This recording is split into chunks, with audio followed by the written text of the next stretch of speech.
Bismillahirrahmanirrahim. Alhamdulillah wassalatu wassalamu ala Rasulillah wa ala alihi wa ashabihi wa man walat amma ba'd. Assalamualaikum warahmatullahi wabarakatuh. Coba yang syukur dan selain Allah akun ai banច្រើន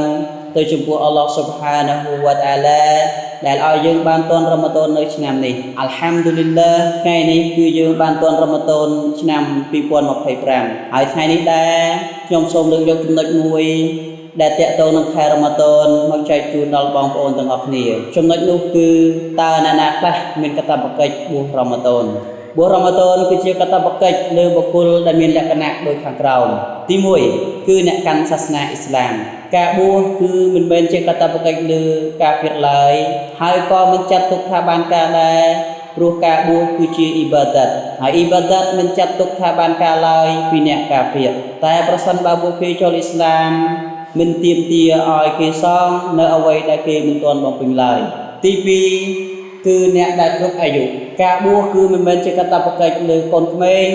ឬអ្នកដែលមិនទាន់ដល់អាយុនោះឡើយក៏ប៉ុន្តែក្នុងករណីដែលក្មេងបួសគឺគេចាត់ទុកថាជាទង្វើត្រឹមត្រូវប្រសិនបើជាពួកគេចេះបែងចែកខុសនឹងត្រូវចំពោះអាណាព្យាបាលគួរក៏បីប្រើក្មេងៗដែលនៅក្រោមបន្ទុកឲ្យបួសដើម្បីឲ្យពួកគេទម្លាប់នឹងស៊ាំទៅនឹងការបួសទី3អ្នកដែលមានសតិបញ្ញាស្មារតីការបួសគឺមិនមានកាតព្វកិច្ចលើមនុស្សដែលស្គួតឬគ្មានសតិឡើយដោយយកលើប្រសាសន៍របស់នប៊ីមូហាម៉ាត់សល្លឡោះអាឡៃហ៊ីវ៉ាសល្លាមដែលមានប្រសាសន៍ថារូហ្វីអលកឡាមូអាំសាឡាសាក្នុងចំណោមនោះលោកបានរំលឹកគេលើកលែងចំពោះមនុស្សស្គួតរហូតដល់គេមានសតិប្រក្រតីឡើងវិញទី4គឺអ្នកមានលទ្ធភាពអាចបួសបានប្រសិនបើនរណាម្នាក់មានលទ្ធភាពបួសដោយសារជរាឬជំងឺឬផ្សេងពីនោះមិនអាចបួសបានគេមិនចប់កាតព្វកិច្ចបួសឡើយតែប្រសិនបើគេបួសការបួសរបស់គេនោះគឺត្រឹមត្រូវចាត់ទុកជាបានការយោងលើបន្ទូលរបស់ Allah Subhanahu wa Ta'ala បានមានបន្ទូលថាវ៉ាម៉ានកាណាម៉ារីតុនអោអាឡាសាហ្វារិនហ្វាអ៊ីតតុមមីនអាយ៉ាមីនអ៊ុខរសូរ៉ាអល់បាការ៉ាអាយ៉ាទី185មានន័យថាហើយអ្នកណាមានជំងឺឬធ្វើដំណើរអាចផ្អាកបួសបានតែត្រូវបួសសងវិញនៅថ្ងៃផ្សេងសម្រាប់អ្នកជំងឺនៅពេលដែលជំងឺជាសះស្បើយចាំបាច់លើគេបួសសងវិញនៅអ្វីដែលគេខកខានបួសទី5គឺអ្នកមុគីមអ្នកដែលនៅក្នុងមូលដ្ឋានមិនមែនជាអ្នកធ្វើដំណើរដូច្នេះការបួសមិនមែនជាកាតព្វកិច្ចលើអ្នកធ្វើដំណើរទេដោយយកលើបន្ទូលរបស់ Allah Subhanahu wa Ta'ala បានមានបន្ទូលថាវ៉ាម៉ានកាណាម៉ារីតុន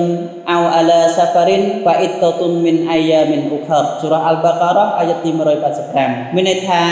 ហើយអ្នកណាមានជំងឺ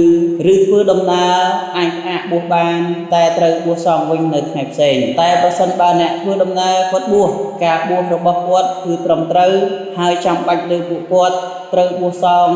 នៅអ្វីដែលបានខកខានបួសក្នុងពេលធ្វើដំណើរនោះទី6គឺការជ្រះស្អាតអំពីឈាមរដូវឈាមហេតុនិងឈាមក្រោយសម្រាលកូនឈាមនីហ្វាសចំពោះស្ត្រីដែលមានឈាមរដូវ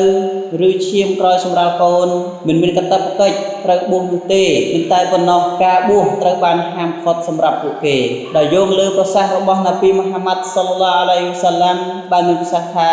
អាឡៃសាអ៊ីហ្សាហាតាត់ឡាំទុសលីវ៉ាឡាំតាស៊ុមفذلك من نقصان دينها មានន័យថាតើមិនមែនទេឬដែលនាងនៅពេលមានឈាមរដូវនាងមិនសូឡាតនិងមិនបួសនោះហើយគឺជាការខ្វះខាតផ្នែកសាសនារបស់នាងម្យ៉ាងទៀតចាំបាច់លើនាងត្រូវបួសសងវិញដោយយោងលើសម្ដីរបស់អ៊ៃសារ៉ាឌីយ៉ាឡោហ៊ូអានហាបានមានប្រសាសន៍ថាកាណាយូស៊ីប៊ូណាហ្សាលិកហ្វានុម៉ារូប៊ីកតូអ៊ីស្សូមវ៉ាឡានុម៉ារូប៊ីកតូអ៊ីស្សាឡាតមានន័យថាយើងធ្លាប់ជួបរឿងដូច្នោះយើងត្រូវគេប្រើឲ្យបួសសងវិញតែយើងមិនត្រូវបានគេប្រើឲ្យសាឡាតសងវិញនោះទេវ៉ាប៊ីឡាហ៊ីតៅហ្វិកវ៉ាស្សាឡាមអាឡៃគុំវ៉ារ៉ាហ្មាតុលឡោះវ៉ាបារកាតុហ៍